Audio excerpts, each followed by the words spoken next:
ایک دفعہ کا ذکر ہے کہ پاکستان کے ایک خوبصورت گاؤں نورآباد میں ایک چھوٹی سی لڑکی رہتی تھی جس کا نام عائشہ تھا۔ عائشہ صرف 10 سال کی تھی لیکن بہت سمجھدار اور پیاری تھی۔ اس کا دل صاف تھا اور اس کی مسکراہٹ ہر کسی کا دل جیت لیتی تھی۔ اس کی سب سے اچھی دوست کا نام زارا تھا۔ زارا بھی اسی گاؤں میں رہتی تھی۔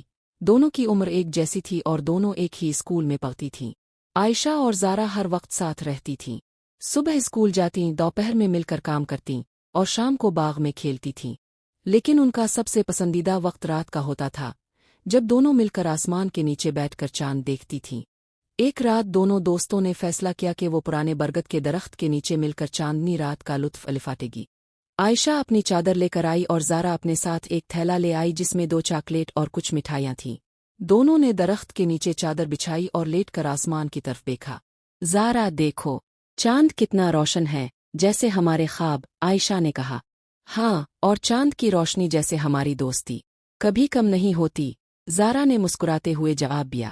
دونوں نے مل کر اپنی مٹھائیاں کھائی اور چاند کو دیکھتے ہوئے آپس میں پیاری پیاری باتیں کیں۔ انہوں نے دوستی، سچائی اور خوابوں کے بارے میں بات کی۔ دونوں کا کہنا تھا کہ جب وہ بڑی ہوں گی تو اپنے گاؤں کے لیے کچھ اچھا کرے گی۔ اگلے دن صبح دونوں مل کر اسکول گئیں۔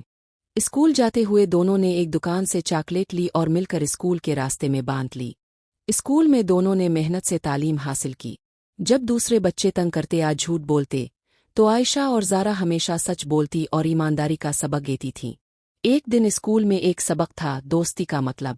ٹیچر نے پوچھا، بچوں، کوئی بتا سکتا ہے دوستی کا اصل مطلب کیا ہوتا ہے؟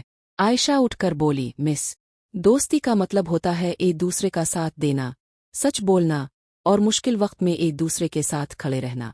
زارا نے مسکراتے ہوئے کہا، اور دوستی کا مطلب ہے مل کر خوشی بانٹنا، مل کر پڑھنا، کھیلنا اور ایک دوسرے کی مدد کرنا۔ ٹیچر نے دونوں کی تعریف کی اور کہا، اب دونوں اصلی دوست ہو۔ شام کو دونوں دوستوں نے مل کر باغ میں پھل توڑے۔ آم اور جامن ان کے پسندیدہ پھل تھے۔ دونوں نے مل کر سب پھل اکٹھے کیے اور ایک چھوٹی چادر پر رکھ کر بیٹھ گئیں۔ ہر نوالے کے ساتھ وہ ہنس رہی تھیں، باتیں کر رہی تھیں اور مزے لے رہی تھیں۔ پھر دونوں نے درخت کے نیچے بیٹھ کر اپنا ہوم ورک کیا۔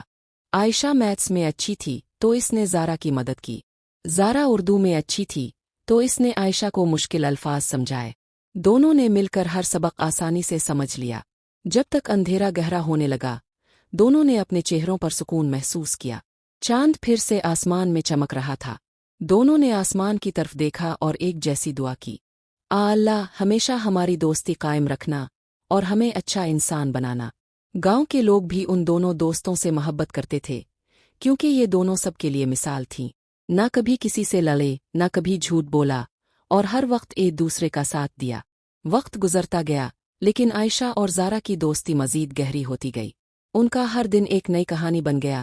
چاند کے نیچے خواب دیکھنا، باغ میں پھل توڑنا، مل کر اسکول جانا، چاکلیٹ بانٹنا اور درخت کے نیچے مل کر پڑھنا، ان سب نے ان کی دوستی کو ایک مثالی رشتہ بنا دیا۔